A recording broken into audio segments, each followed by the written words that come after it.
Here at the RMU Hall of Fame dinner, I'm Matt Geico alongside, from the class of 2011, from the volleyball team, Hannah Veith, now married name Maniza. Welcome. Thank you for joining us. Thank you. So, your first reaction when you found out you're part of the RMU Hall of Fame?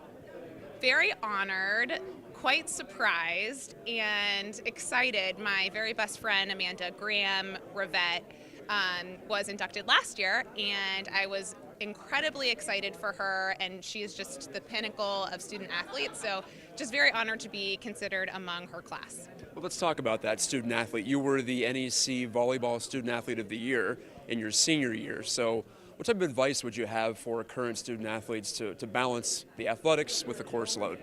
You know what, I actually think it kind of works itself out. I always had better grades during volleyball season because I feel like when you're on a tight schedule and you have everything going on, you have a very dedicated amount of time to get your work done.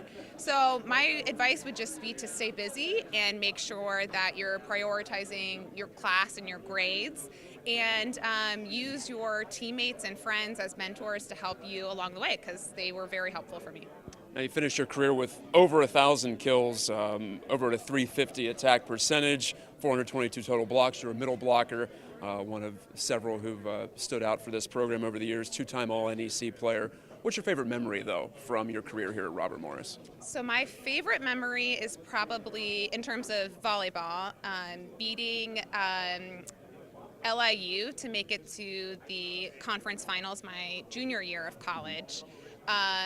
It was just such a fun game. We ended up losing really badly the next day, and it was just like, that night we just felt so good. We felt like we were playing so well, and it was just like, I mean, we were on fire. So probably my favorite win so far.